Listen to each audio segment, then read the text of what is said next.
What if everything you've been taught about duality, good and evil, right and wrong, black and white, is incomplete? What if the division you've been taught to see is not truth, but simply interpretation? Because from the moment you were aware, you were taught to label things. This is good.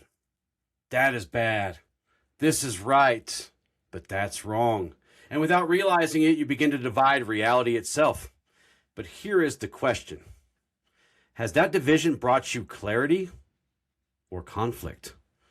Has it brought you peace or tension? Because what if the real trap is not evil, wrong, right, good, bad, but belief in separation itself? Hello and welcome to the show. My name is Justin Gates. Joining us today is, as always, Michael Perry. And you are listening to the new Ashla Podcast.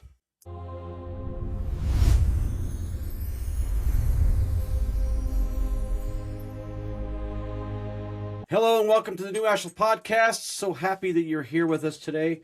Michael begged me not to do this show. He said I was going to make some people unhappy, and well, too bad. I was like, no, they're feelers. Save them. We're doing it. No, I love that you picked this topic. This is one that I think needs brought up way more often. Yeah, no, you're right. Because duality is a trap.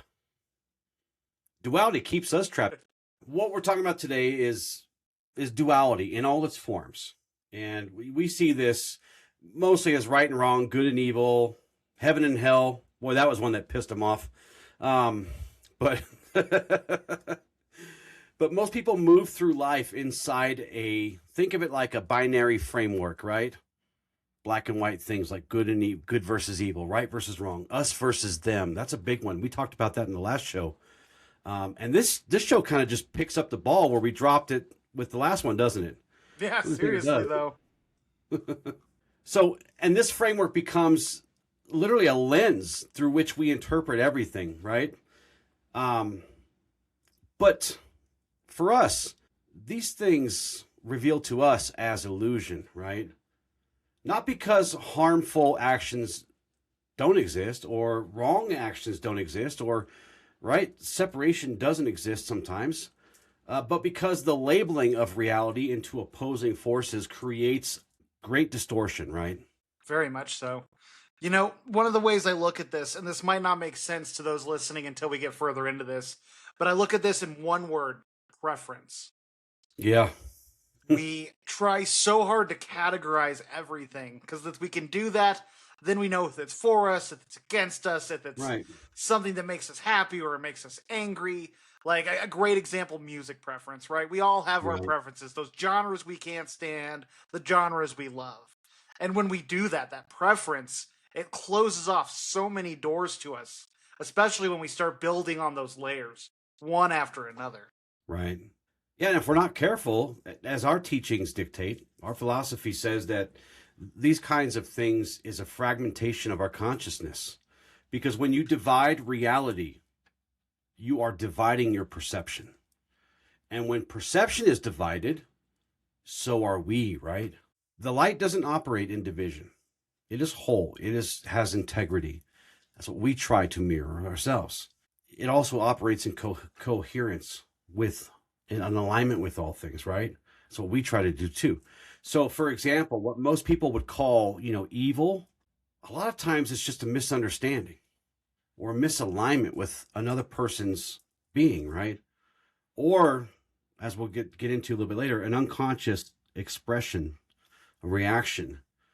Now, I should have done this earlier in our last episode when I talked about, things that we should be outraged about. There are a few when it's okay, when we should do it maybe. I don't know who I am to tell you what's okay and what's not okay, but there are things in this world that are evil. There are things in this world that are bad. There are things in this world that are also good and right and wrong and all this stuff. I'm not saying, I just want to throw this out there, Michael, before we get any further. I'm not saying that these things don't exist, but they exist as exceptions to the things we're talking about today, because the point of this show is going to be, if we apply that lens to everything, we're going to get ourselves in trouble, right? Yes.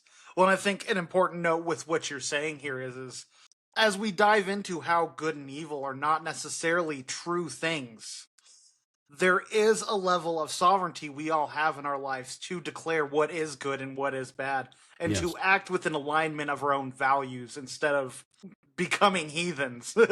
Right. At least to the extent that it's beyond our values. Yeah. I know that's true. So the first segment of our show today, I'm going to start it off with a question for you.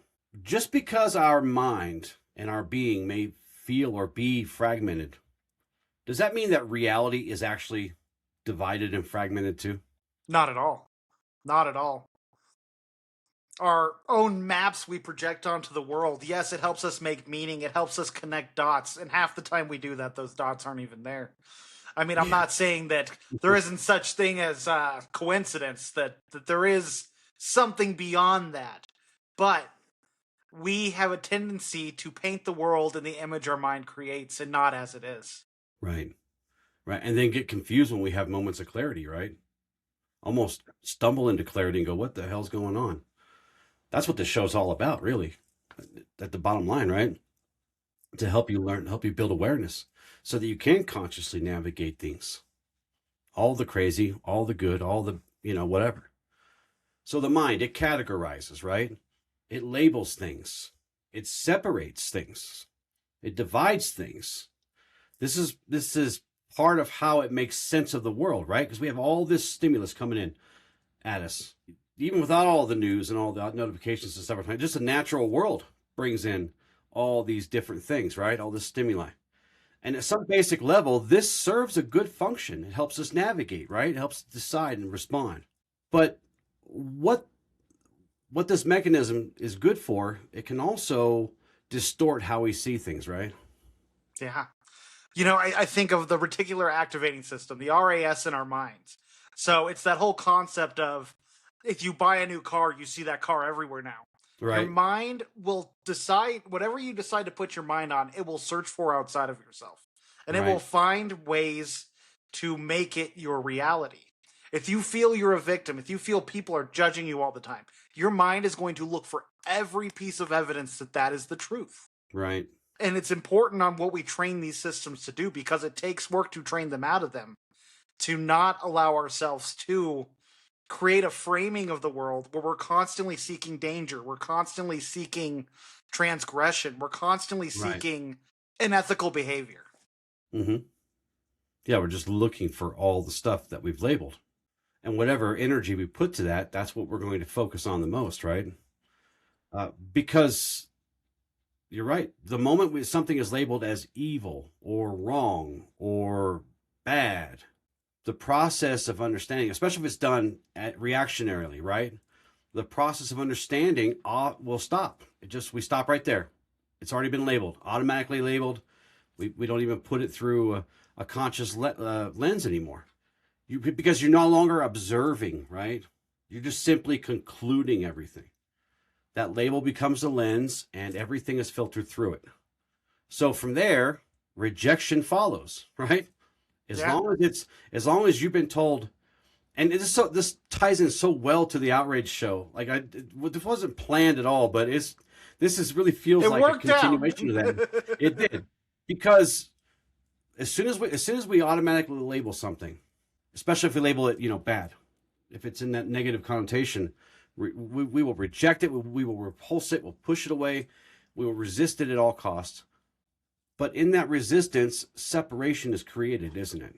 Well, I think an important note on this when it comes to our perception of the world, what ingrains things in the mind most? It's emotion. The stronger the emotion, the sharper the neural pathway is built, the faster it's built. And that's why you can do all these affirmations, you can do all the exercises, and this takes years of work. Why does it take years of work? Because it's not supercharged like that trauma was, like that one rejection was.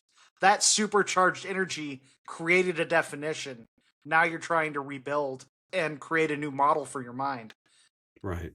The issue is not that negative things or positive things, both things, that they don't exist, they do, right? We're kind of focused on the negative stuff right now, and they do exist. No issue there. But the issue is when labeling replaces understanding, when this so-called certainty replaces curiosity, right? Because then our minds just go, oh, I don't have to see anymore, hear anymore, know anymore. It is, this is where the buck stops with me.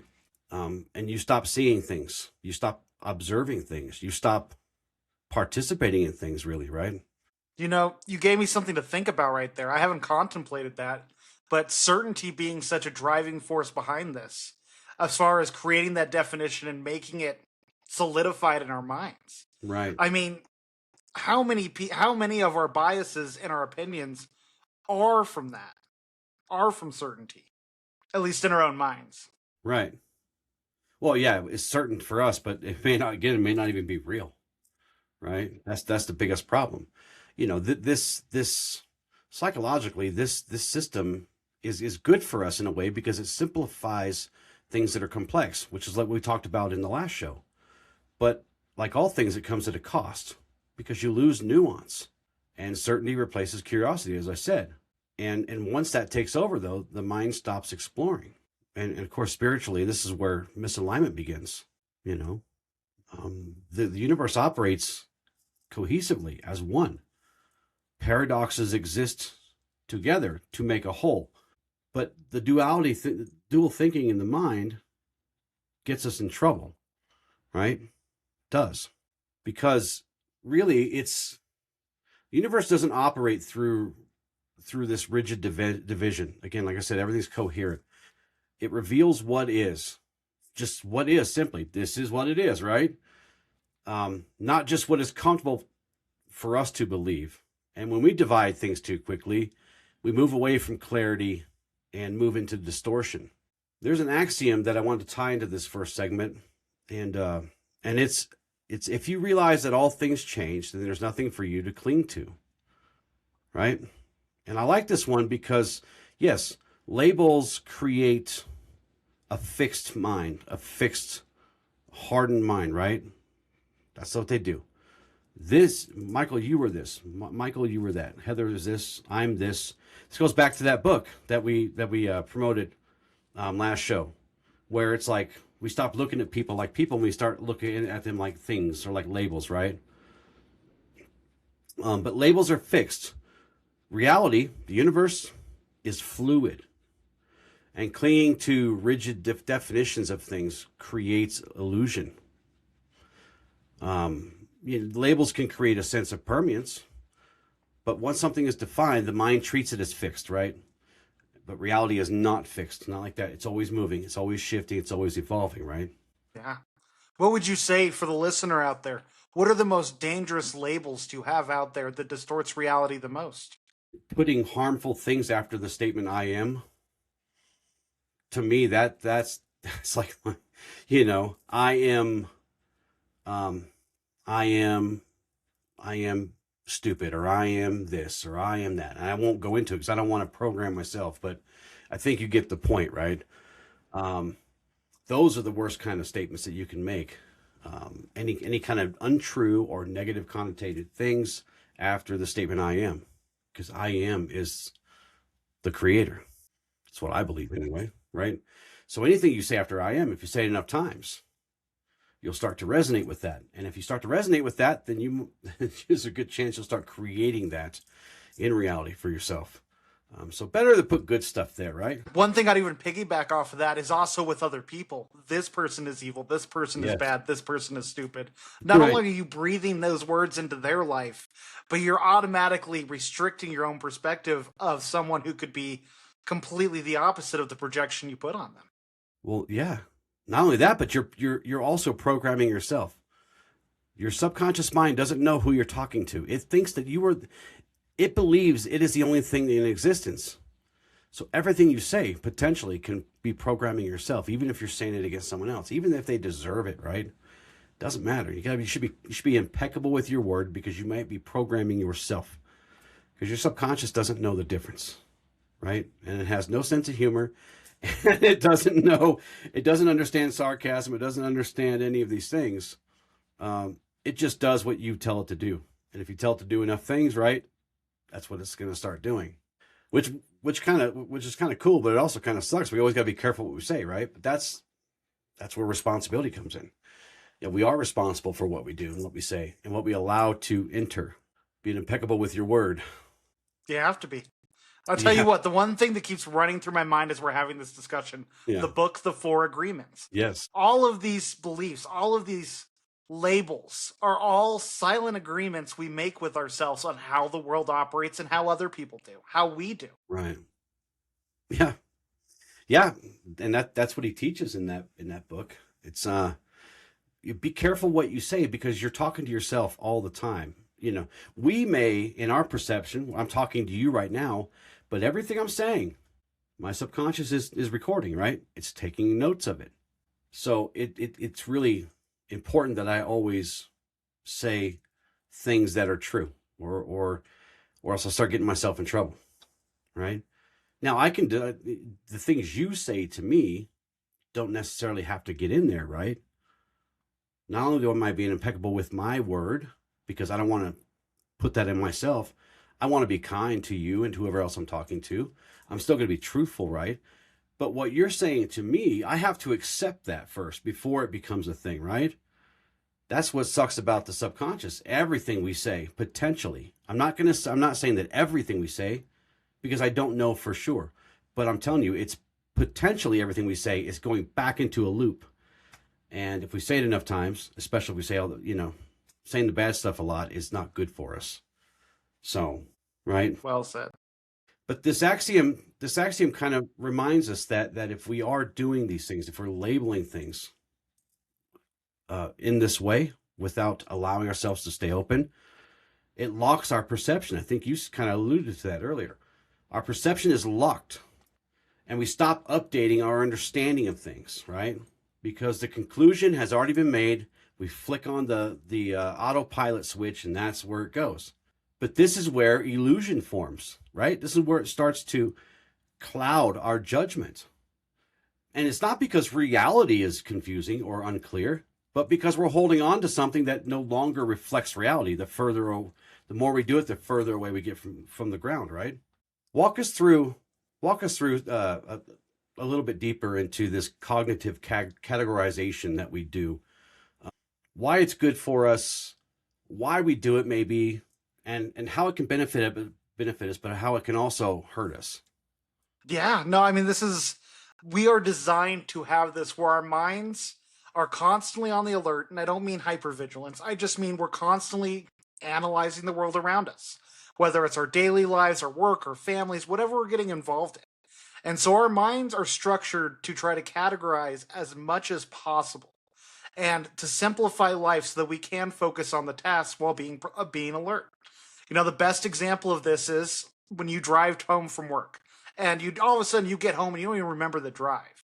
Your mind had categorized that drive. It had put it into the back of your mind because it wasn't necessary information. So you were able to focus on the road, listen to the music you were listening to, whatever. And when this goes into the realm of our labeling, our biases, if we are not consciously aware of how we are viewing the world around us, how we are labeling people, how we are labeling the world, I mean, this is everything, then we will slip into categorizing everything because our mind's like the path of least resistance. And least resistance is, let me categorize everything so I can stay in my lane and focus. Right. But this can become a problem, right? Because this creates a closed loop. We're not getting any new information. Yeah. I mean, we crave the path of least resistance. Mm-hmm. And the reason we do that is because if we're able to divide things, we're able to simplify things, then we can see things clearly and we don't have to have, you used it last episode and it was the perfect word for this. You don't have to have ambiguity in your life.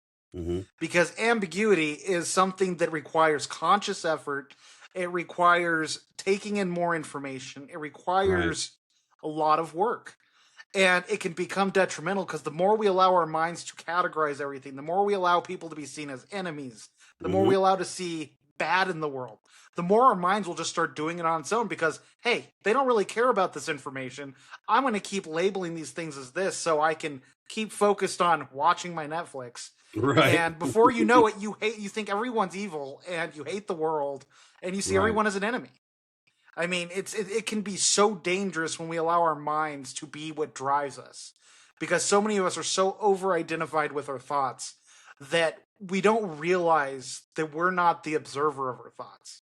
And when we're identified with those thoughts, trying to be categorized, we can easily slip into a dangerous realm where we do not have a grasp on reality, and it can lead to feeling victimized. It can lead to feeling helpless. It can lead to shunning people who genuinely care about you because you perceive them as threats. There's a range of all this. Yeah. And spiritually speaking, this is one of the worst things that can happen to us. And I don't mean to sound dramatic, but as a mystic, our goal is to get as close to source as we can, right? That's the whole point, to do spiritual practices and disciplines to get us as close to source as possible, so that we can be as open to the universe as possible and try to flow with the universe as best as we can, right? And the light is never divided. You know, we hear this dualistic thinking, the light side, the dark side, light and shadow, good and evil. The light is whole. It's wholeness. It's never divided. It does not operate through any kind of separation. The separation is on our end. We're the ones separating from it. And that division happens in our perception. It's created by the way we interpret and label what we see. And once that goes into an automatic sequence, then we remove ourselves not only from source, but from reality. So when our perception is split into these opposing categories, we will experience reality as divided. As I said in another show, if you're chaotic inside, the world outside will be chaotic, right? If you're As fearful, above, so below. yeah, that's right. Yeah, exactly. If we're fearful on the inside, we will find ways to be, or reasons to be scared. So again, if we're divided on the inside, everything else is going to be seem fractured to us. We won't be able to connect. We won't be able to feel whole, right? So, and this is why we try so hard to wholly align with source, with the universe, with each other, because it allows us to see. It allows us to see whole, instead of separating people by this reason or that reason. And as humans, we give ourselves lots of reasons to separate ourselves from each other, right? Yeah. You know, I mean, down to the dumbest reasons, right? So, we want to try to get back from that whole, or get back to that wholeness, so we can see things whole. So let's talk about what people call evil, or what people call wrong, or what people call bad. Well, again, we're kind of focused on the negativity, the negative connotations here, but there's a reason for this, because those are usually the ones that get us in trouble, right? These things that we label this, I would say is more often just misalignment. What would you say? Oh, I agree. And it doesn't mean there's not maliciousness in the world. Right. It does not mean that there isn't evil behavior and evil people out Right. there. You know, there are actions that harm. There are behaviors that create suffering. Right. That part is not in this question. Right. Right. Where it gets interesting is what happens next, right? When we label something as evil, for example, again, going back to segment 1, we usually stop the inquiry. We usually just close down, right? We create distance, and distance removes the need for us to understand anymore. So, for example, if I called you evil, I'm never going to be able to understand and whatever behaviors you were doing, right?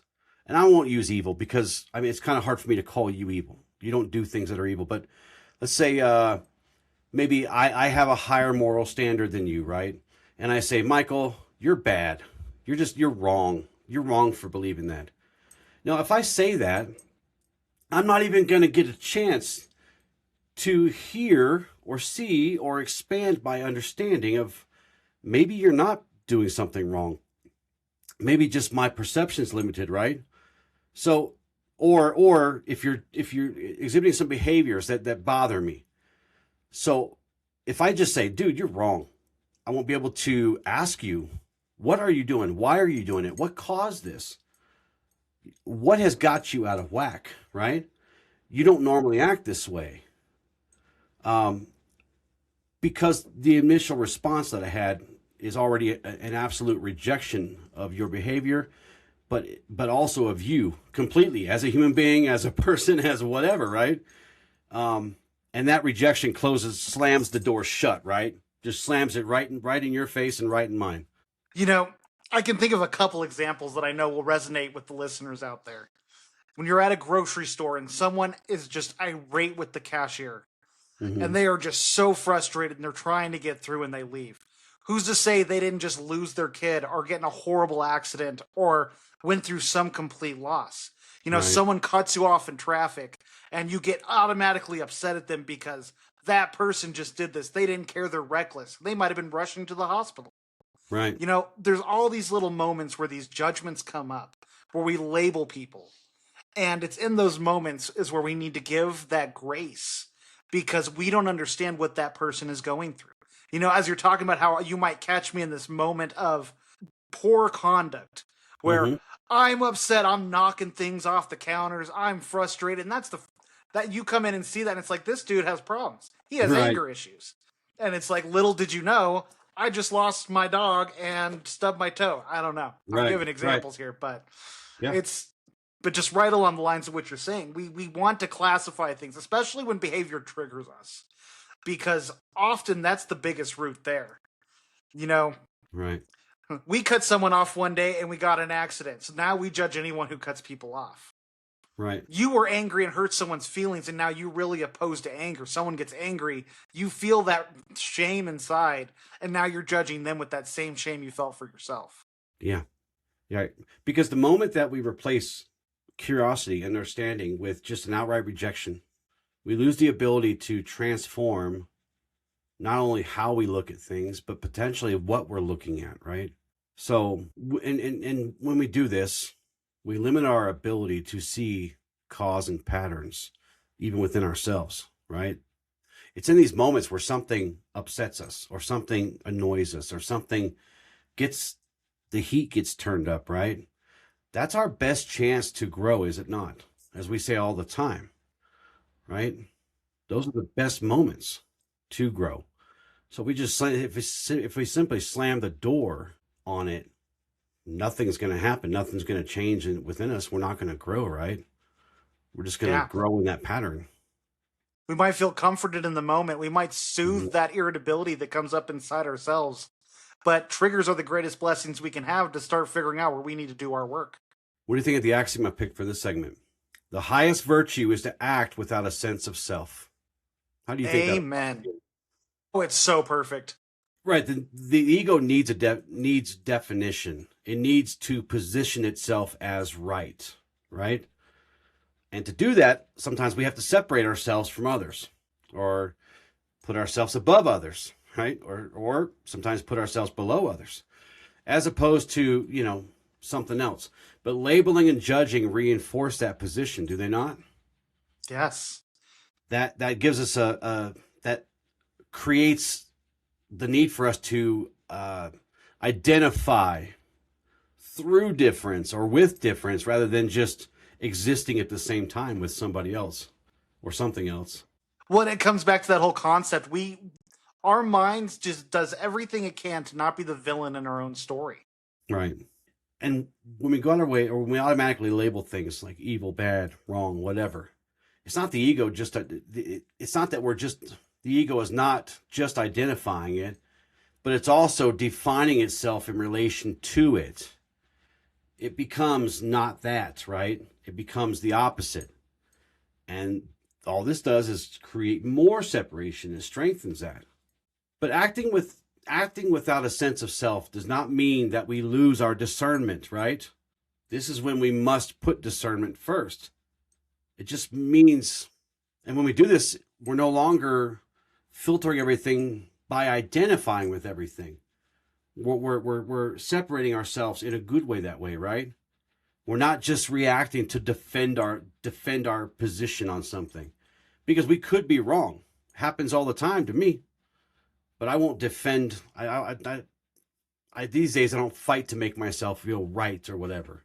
But I think a lot of people get caught in that trap, just like our last episode was talking about with outrage culture. Right now, we have masses villainizing masses. There's no seeing people for their humanity. It's just seeing them for their own opinions. And even then, 90% of the time, we're projecting what we believe their opinions are because we won't listen to them. We can't even hear them. Don't even hear them, right? Then it's like, wow, wow, wow. It's like the Charlie Brown teacher or the adult in the Charlie Brown world. Wah, wah, wah, wah, wah, wah, wah.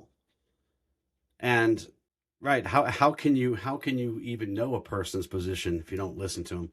But at the same time, if they're not willing to actually give you their position, if all they are going to do is scream at the top of their lungs at you and call you a bunch of names, and then you call them a bunch of names, how is that ever going to solve anything, right? The agreement, one of our agreements is mercy. And mercy ties into this segment because mercy creates that space between what you see and how you react to it, right? Every time.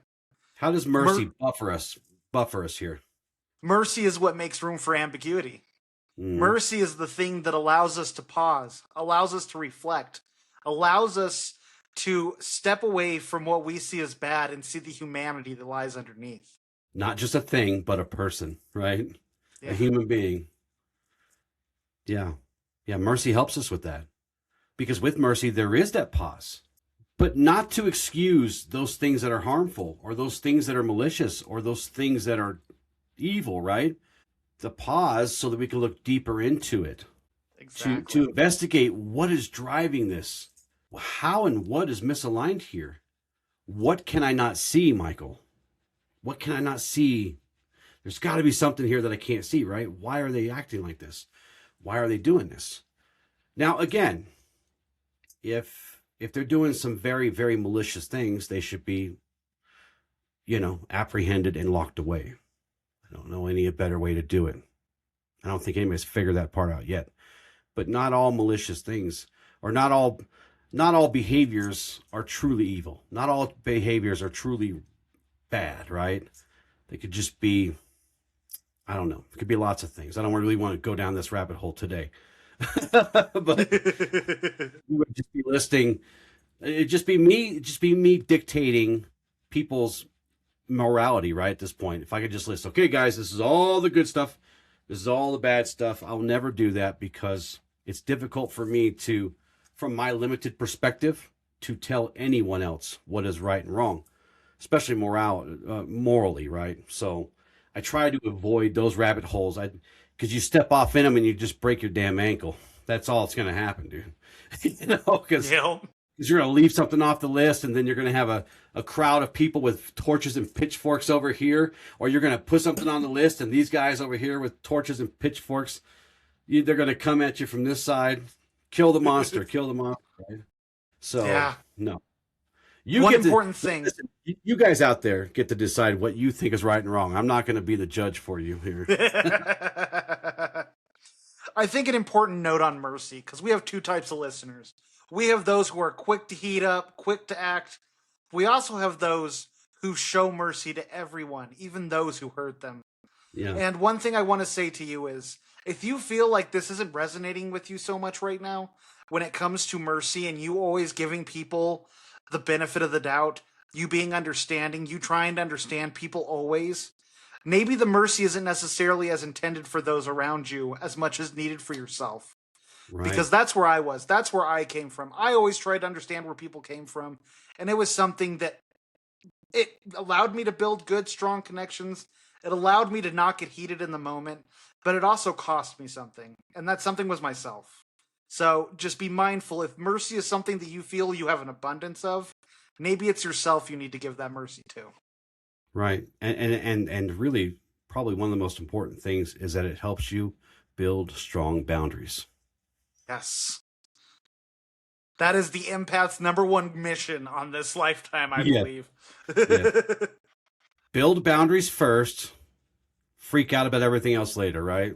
Because if you empaths out there are not careful, you will be overran, and you'll freak out a lot, because it's a lot. It's a lot to deal Practice with. Makes perfect. It's a lot to deal with, but find you a good fence builder, and design a good boundary around you. Presence, not perfection, and practice, practice, practice. It is not a light switch. No, it's not. No, it feels like it, because things happen so fast. But if things are operating at the flick of a switch, right, then that means that we're coming from a subconscious place and not a conscious place. So we should always want to be in charge. We should always want to steer our ship, right? Even for the good things, Michael. Even the good things that are always automatic, we should investigate that and see, right? How can I better manage myself, right? Because ultimately I'm responsible for it. This part of me is responsible for this part, but this part doesn't always like to share what it's doing with this part, right? Gets kind of tough. So we're going kind of all over the place today, aren't we? It needed to be said. Let me ask you, do our automatic behaviors come about in isolation? No, not at all. I mean, these behaviors, these judgments, these things that we witness in the world and say this is how it runs, this is all bred from things from your past, from your childhood, from your trauma, from all the moments in your life that were so deeply emotional that it imprinted something on you. I look at it like a brand that you're slowly healing, because these moments scar you so deeply and so quickly. They create these belief systems that you operate from, and you don't even realize you have them. Once you get into this shadow work, once you get into this world of trying to understand yourself, you start to realize there's all these hidden agreements and little things that you decided at some point in time, most likely when you were small, that were how the world ran or how you had to show up in it to survive. And in adult life, you don't need to operate that way to survive anymore. Conflict, that's a good one for me. I struggled with conflict. I learned conflict wasn't safe at a very young age. And now I realize I can have an opinion. I can even have a strong opinion. And I'm not going to burn the world down doing so. I'm not going to be reprimanded because I had an opinion. I remember the first time you questioned one of my teachings, and I was so proud of you. You were scared to death, but I was so proud of you, because it turned out that, wow, maybe I should think about this a little more, right? Because we should question everything. We should feel safe to stand up for ourselves and stand up against distortion, against untruths, right? But I'll never forget. I'll never forget. You weren't sure if you were going to be in trouble or not, but I was so proud of you for standing up to me. All right, it wasn't like I was hitting you with a stick or anything, but I was waiting for it though. That response kicked in. Right, but it happens, right? Because you spend a lot of time. We spend a lifetime around people who will react and snap, even if in little ways, right? Snap you a nasty look, and I don't remember what it was about, but I do remember you're like, wait a minute. And you kind of stood on business a little bit, and I was like, shit, yeah, maybe you're right. I haven't even thought about it that way. I mean, just so yeah. Because spiritually speaking, distortion is a really, really bad outcome of these things. Because when our awareness is clear, our thoughts and actions tend to reflect that true clarity, right? That clarity we can see. But when that awareness is clouded by illusion, action becomes distorted. Our thoughts become distorted, right? Everything starts to become distorted. And that distortion can show up as harm, but the root is not the label we assign to it. The root is disconnection. It goes back to disconnection again. One of our ethos is what? Connection, right? It means so much to us that we hold it next to our heart. Connection is where we strive to be. So disconnection is painful. Disconnection it hurts a lot on all parts of us, right? And this could be disconnection from awareness or from truth, which is another one of our ethos. And that was the one when you asked the question. Truth is the first one that popped in my head. Truth, yeah, right. Coherence, because from there our perception narrows, our reactivity increases, right? And Our our need for behavior, control. right? And everything that we do from there, every thought, every behavior, everything reflects that fragmentation. So what you see externally as harmful, a lot of times is simply the expression of something internally misaligned. That's how we see it, kind of spiritually.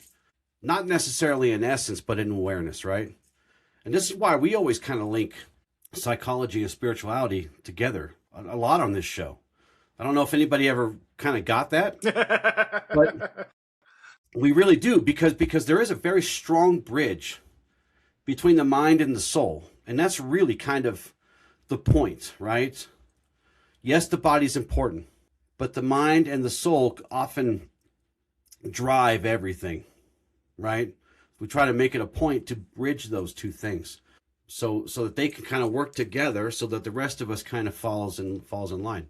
It takes me to a Stoic quote before we dive deeper that just hits home with this, and it's, "You have power over your mind, not outside events. Realize this and you will have strength." And what that is saying is your soul has power over your mind, not your mind has power over your soul. Most of us operate from the former, or from our minds being the master of the ship. But when we learn to let our soul be what guides the ship, for our minds to become tools instead of narrators and directors, Yeah. we can hone a power unlike anything else. Something that is everlasting, right? By my estimation, everything else may fall away from us, but the soul remains. It's also, by my estimation, it's seen some things, and it's seen many, many things that our mind, and I don't want to go too far off into this and step in a rabbit hole and break my ankle, but I'm going to say this because you just kind of made me think of this with that quote. Our minds may get kind of, reset each time we live, each time we inhabit a body. But that soul, it's collecting stuff, right? It picks up on every lifetime. And I don't know why that is, why our minds get reset. Sometimes it feels like our minds, we're allowed to remember stuff, for the first 4 or 5 or 6 years of our life. And then all of a sudden it's gone. Right? They're like, oops, we forgot to reset this guy. And they push a button and it's all gone. Right? I don't know. Kind of weird, though. No, seriously, though. Well, and the irony with that statement is, not to feed your rabbit hole any, is we carry these wounds from these lives. And even if the memory is gone, the soul remembers. Yeah. A lot of our insecurities are something we've had since childhood, well before we experienced trauma that exasperated it. Mm-hmm. Our temperament is ingrained in us well before we are nurtured into who we become. Yeah, I'm working on bringing on a guest who could talk with us about this kind of topic, why the soul maintains the history or whatever, and not the mind. Maybe it's because the mind can't possibly hold all that information, right? But I am bringing someone on who is going to walk us through soul contracts and things like that, which would be a lot of fun, I think. But also Akashic Records type conversation that we'll have with someone too that'll maybe answer some of these questions we're having today. Michael, how does this fixed duality thinking create chaos in here, creates this conflict for us? It's really simple. When we divide the world, we divide ourselves. When we step away from truth, the body remembers, the soul remembers, and the mind will grasp desperately to keep that division, to help keep things simple and to maintain the story it's been telling you. Because that's really what it is. The mind loves stories. The mind loves having a full picture, and any distortion in that will lead to the chaos, like we were talking about with control. People will cling desperately and avoid any exposure that might contradict their beliefs or their opinions. And so when we allow these divides to happen, these judgments, these opinions, when we allow them to color our reality, we then in turn divide the parts of ourselves that see the good outside of that or see more beyond that. Yeah. The very same mechanism that we use to label things outside of ourselves eventually turns inward, doesn't it? Turns inside. And then we'll just start to sort parts of ourself into categories. Good, bad, unacceptable, whatever, right? And that's how the shadow grows. That's how the shadow grows. And suppression of ourselves, parts of ourselves, begins there. Because we do what? We start to push away the stuff we don't want to identify with. And we distance ourselves from anything that doesn't fit that mask that we're trying to maintain, right? That facade. Is suppression removal? No. Suppressing is just keeping it buried at the bottom. Yeah. Like a zombie, it'll come crawling out of that grave eventually. Bigger and scarier than before, right? As out of awareness as possible, but yeah, it grows. It gets teeth. The things we reject do not disappear. I think we know this, right? We've established this. It may go out of our awareness, but it continues to operate from just underneath our awareness, doesn't it?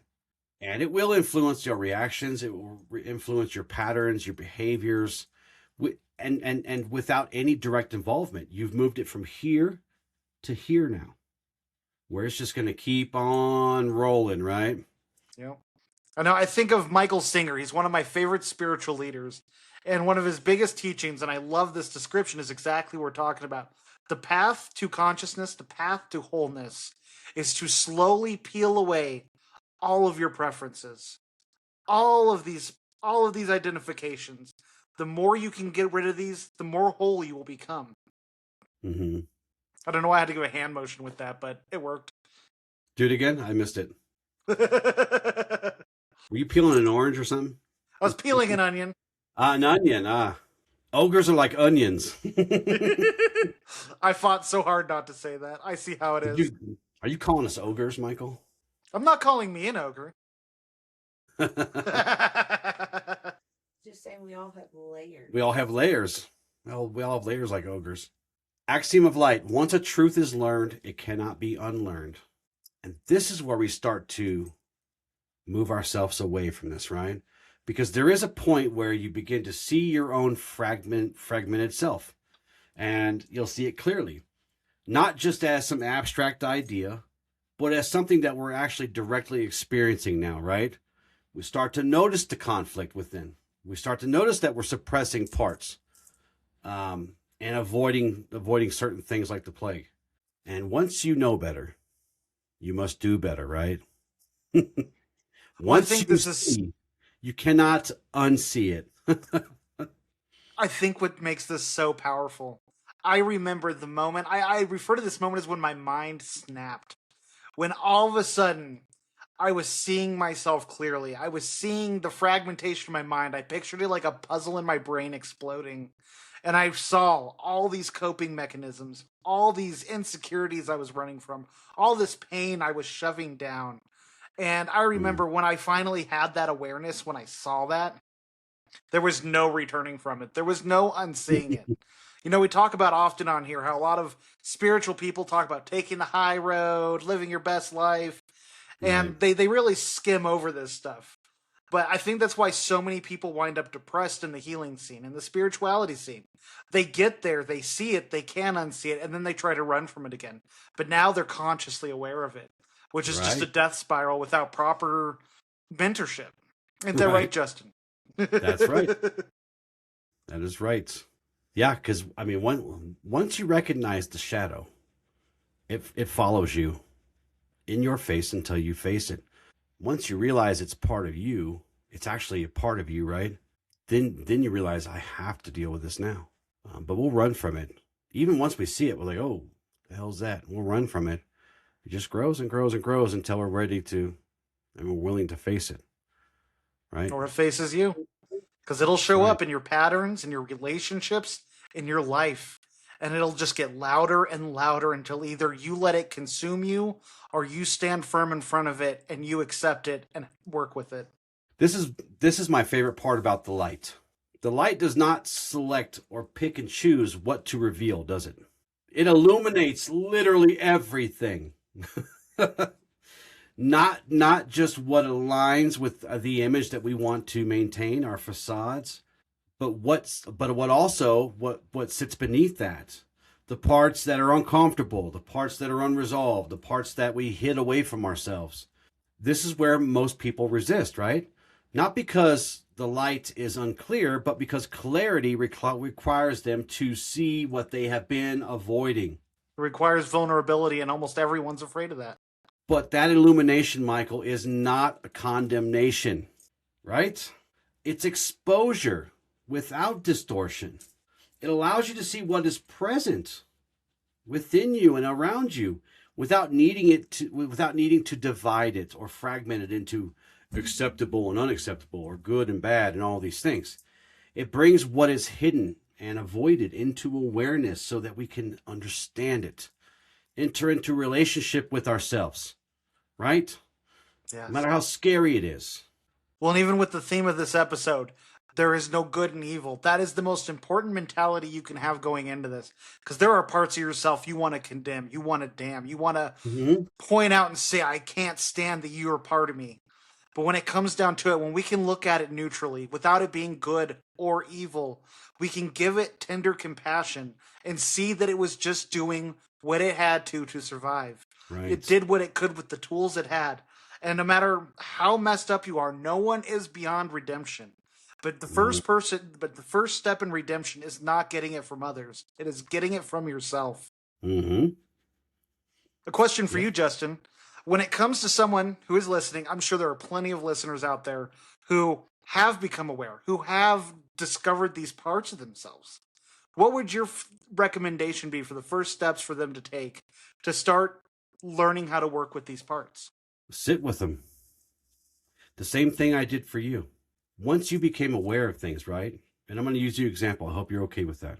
Once you started recognizing the things around you, your pace quickened and you wanted to start just burning through them, right? But I had to grab your shoulders and sit you down and say, no, we sit with this now. Now we sit with it because we have to. Yes, we see it. Yes, we don't like it maybe, or we're excited to get through it. But that's not how integration works. Integration, oftentimes on this path, right, is slow and it's methodical and it's purposeful, right? It's a very conscious thing. So the first thing I would say, sit with it. If you can, find someone like me who will sit with you. I know that can be difficult to find, but there are others out there like me. You know, I can't be the only one out here. I'm sure that I'm not, because I have Michael here now who knows how to sit with others now, right? So that would be that's kind of always my first thing. Let's sit and let's sit and let's observe what's happening before we start to make any kind of steps or any kind of plans, right? Try to fix anything, yeah. And I'll say, because there's nothing to fix ever. Fragmented doesn't mean broken. Let's not get it mixed up here, right? Separated does not mean broken. Fragmented doesn't mean broken in the sense. We have our shadow selves, we have ourselves. Whatever's left outside of that, and we must integrate. Yeah. No, and I mean, I've been doing this for 3 years, and I still try to rush the process at times, and it takes that gentle reminder of slow down. Yeah. You're not giving enough attention to these parts. You're not spending enough time with what you're learning. Which segues us right into the kind of this last segment of the show. Is that integration is the path beyond illusion. Integration is what helps us start to move out of the fog. Freedom is not found in choosing sides. It's found in integration. You know, my one thought with that is it's like, I would say learn to listen to your body before you judge if something's good or bad. But the key is learning what is intuition and what is insecurity. Because the difference between those two voices is the difference between the ego and the spirit. Yeah. Which is a show we're going to be doing soon, by the way. We're going to be doing a show that kind of walks us through that, right? Intuition versus fear, intuition versus insecurities, all these things. Choosing sides keeps us in this same framework of division. I know some will say, no, I know what side I'm on. I made this choice very clear, loud and clear. But still underneath, it still operates within that frame of separation. How do we start to integrate, Michael? It starts with observation, like I said, right? When you asked me what was the first step of shadow work, well, the first step of integration is sitting, observing, witnessing, without judgment, without any kind of trying to fix, as you said, right? You see what is present without immediately reacting and judging it in that way. That creates that space between what is happening and our response. What would you say the next step is to integrate? The next step is get curious. Mm-hmm. Learn what makes this part tick. You don't have to get to the root right away, but start to understand what its fears are, what it is that drives this, what is it protecting, mm-hmm. what is it that triggers it. And again, this is not trying to fix it. This is not trying to judge it. Mm-hmm. This is holding space for this part of yourself so that you can have a deeper understanding of yourself and what and how you operate. Yeah, exactly. Curiosity allows us to allow complexity and reality to exist without the need to reduce it, right, down to something that it's not. And these are the things that help integration become possible now, because what we once rejected is no longer pushed away immediately, right? We're giving ourselves some space, some time to bring it into our awareness, look it over, see what it is, examine it the best we can, and try to understand it, and then we let it go, right? This helps us use more of the front and relying less of the back, because this is going to be just whatever it is. Here's where we get to choose, right? This is where we react. This is where we choose. That doesn't mean that all reactions are bad, but the things we should be choosing, we should be coming from here, right? Not just letting it run on autopilot. Completely agreed. And that's really one of the most important parts of this, is the more we can start inviting these parts in, the more we can start understanding these mechanisms that have driven our behavior this whole time, the more we allow space for ambiguity and the ability to see things without opinion, without bias, without condemnation, where we can allow these parts to exist and integrate within us so that they can help us later. Yeah. This integrating in this way reduces that internal conflict.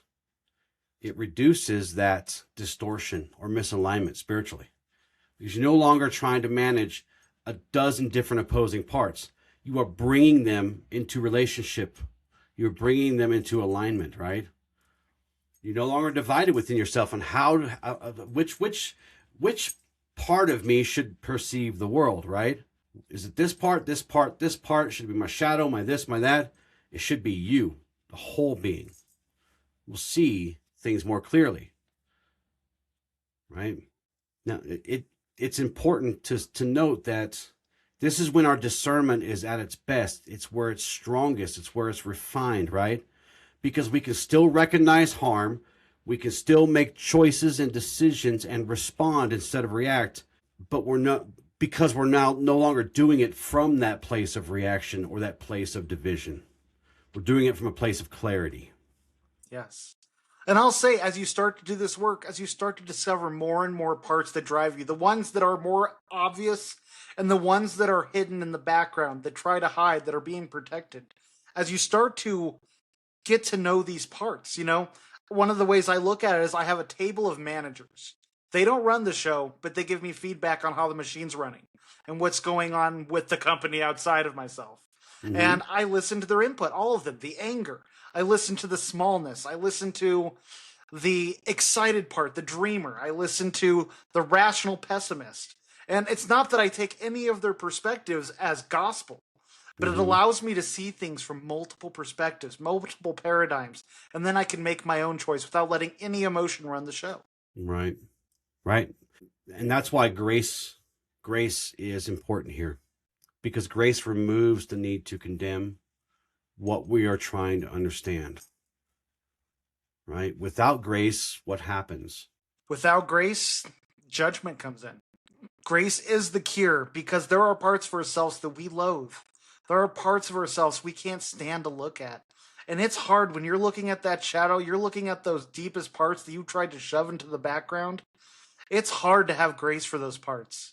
Those moments of weakness, those moments of being too much, those moments of being overbearing or just being stupid with your decisions. It is hard to sit with those things and not have animosity towards them. But grace is the cure. Yeah. It reduces our defensiveness, right? It makes us not want to be so resistant to things. So, and it keeps us aligned with the universe, with the light, with each other. It helps us reflect understanding without distortion. And distortion is the thing we try to keep away from us the most. I kind of want to give you this kind of this quick little practical application to keep in mind for today's show. Then we're going to move on to our discipline, a little daily practice, and then our exercise for the day and our axioms. Yeah, we're going to go through all 150 axioms, our affirmations, and and our journaling prompts. But I want you to kind of think, and I want you to kind of put in the front of your mind, not back here, in the front. I want you to be conscious of this. I want you to kind of notice how quickly your mind tends to label things. Good, evil, right, wrong. And I want you to kind of try to notice how immediate that movement is. And I just want you to try and catch those moments, because they're going to happen really fast. They do for all of us, right? They're going to come out like a machine gun, right, Michael? They're going to just be firing off because you're going to be judging and looking at everything around you. Try to capture a few of these little things as they're flying by, because the next thing you're going to do is try to hold on to them. Pause and hold on to them. Try to reel that back in, right? That reaction. Try not to rush to conclusion. Create that space and ask, what am I not seeing here, right? What is the deeper cause? What is the root of this? What is being misunderstood here? You can ask questions like that. These questions help interrupt that reflex to just divide things. They help reopen our perception. They help reopen our mind and our heart. Instead of just reacting from that first impression, if you do this enough times, you start to begin to observe what is actually present. Not what your illusion is telling you, but what is actually present. So your daily practice kind of goes hand in hand with the kind of the practical application I just gave you. Throughout the day, watch your judgments. Keep an eye on them. But you're going to watch them not to stop them, but to see them as they come. And again, you're going to notice how quickly we label things and how easily it is to let that turn into cement. Like, oh, yep, it's got to be true. I thought it for a nanosecond. It must be true. The hell with that guy, right? Try to catch him. When you catch him, don't reinforce it. Try to shift your attention from labeling it to understanding it. And this might be tough for the first, 100 times or something. It's different for everyone, right? Don't give up on it until you're able to start doing it. This builds your awareness in real time. Practical practice, right? This happens. Things we could do. We have lots of chances every day to practice this. And what this helps us do is weaken those automatic patterns and increases, and it will actually have the benefit of increasing our regulation too. Spiritually, it keeps us aligned with clarity and discernment instead of just these knee-jerk reactions. Over time, this will change how you engage with everything around you, right? You'll start seeing things more fully before you respond. So, Michael, do you have any closing thoughts, call to actions about anything we talked about today? Yeah. And by the way, that is like in my top 10 favorite exercises you have given on this podcast. And we're over 100 episodes in. So my advice to you guys out there is this is a lot of heavy stuff. This is a lot of talking about all this work that needs to be done in the process of healing. This is not something that's going to happen overnight. Be patient with yourself. Be non-judgmental with yourself. Be diligent, though. Because the more you work on this, the more you're going to expand your reality. The more you're going to open yourself up to possibility. The more you're going to be able to live a life that is not just fulfilling, but whole. And another big piece of advice. Find a mentor or teacher. I was thankful I found Justin. I started shadow work. I read the books. I started diving into my stuff. And then I realized, I don't know what I'm doing. I went to a couple groups and all of them said, if you're doing shadow work and you're new to it, find a guide. And I'm thankful I found Justin because he was exactly that for me. So, if you want us to work with you, newashla.com. We're right there. You can sign up for a coach with either me or Justin. Or if you think someone else might be a better fit, please. We want you to find what helps you best. Find someone who matches your energy, helps understand the life you've led, because we all are so unique in our trauma, in our own world maps, in our own understanding of how things work. So it's not about finding necessarily the perfect person or jumping right into the first person you find, but finding someone who is aligned with you, your values, and your situation. But that is my call to action. Don't go into this alone. Find someone, even if it's just your partner, because this is hard work and it takes a lot of compassion, and it takes a lot of compassion for yourself. So that's my 5 cents right there. Presence over perfection, right? There is no perfect teacher because there is no perfect lesson. No. It doesn't exist. And practice, right? practice, practice. Practice, practice, practice. We have a lot of P words on this show. Our affirmations for today. I see beyond division. I seek understanding over judgment. I integrate all aspects of myself. I release rigid labels. And I align with truth and clarity. And our journal prompts. You guys are still journaling out there, right? They are, right? I hope so. You better be. Our journal prompts for today. Where do I label things as good or evil, or whatever label we throw on them automatically? What might I be misunderstanding in these situations? What parts of myself have I rejected, labeled and rejected? How does this division affect my life? What would it mean to live with greater integration? I know at the beginning of this show, everybody thought I was going to be talking about good and evil and right and wrong and all these different divisions as lies and as deceit, right? But really what we're talking about here is shadow work, right? We went back to shadow work today, didn't we? Yeah, we did. The world is not as divided as you've been taught. Your perception might be, though, right? That might be the thing that's divided. And if your perception is divided, well, so will your experience be as well. So the path before us is not choosing sides. The path before us is learning to see things clearly, understanding deeply, integrating fully. Because beyond this division, there is clarity. Because the division is oftentimes illusion. And beyond the judgment, there is truth. And beyond the illusion, there is reality. Division is easy. It's easy. It's an easy trap to fall into. It gives us a sense of certainty. It makes us feel important, or gives us like this position, right? It tells us who we are by showing us who we're not, which is oftentimes not true. Gives us certainty. But that certainty comes at a cost, doesn't it? The more you divide the world, the more you will divide yourself. And the more you divide yourself, the less clear you will see anything. This isn't about denying harm, as we've said many times today. And it's not about pretending that everything is exactly the same. What this is about is seeing without distortion and trying to respond and understand before we react.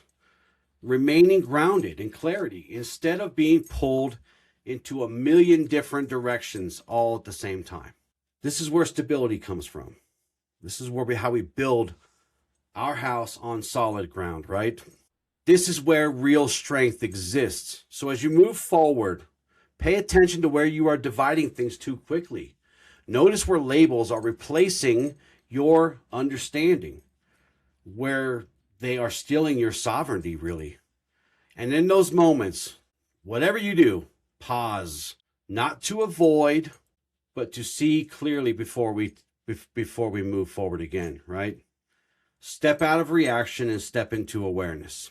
We want to thank you guys so much today for joining us. We always, always, always appreciate it. You guys are really helping us hit some milestones here. I shared some things with Michael today that I am not prepared to share with you simply because I didn't write it down. I don't have access to it right now. But we continue to hit the charts. We continue to find ourselves in top 10s in a lot of categories. So we thank you guys so much for that. Just in case you're the last person on earth out there that hasn't subscribed to our YouTube channel or our TikToks or our Facebooks or our Spotify. And if you haven't visited the greatest website ever made, www.newashla.com. As soon as this episode ends, go do that. Open up 100 tabs and make sure they're all us. Make sure they're all us, right? Don't crash your internet with me. It's just a very simple request. But if this episode resonated with you, please consider liking. If you're not subscribed, subscribe. Share it with friends. Share it where you think it'll be useful and will help people, right? Anything else, Michael? We love you guys. We love you so much. With love and gratitude, ad lucem. Ad lucem.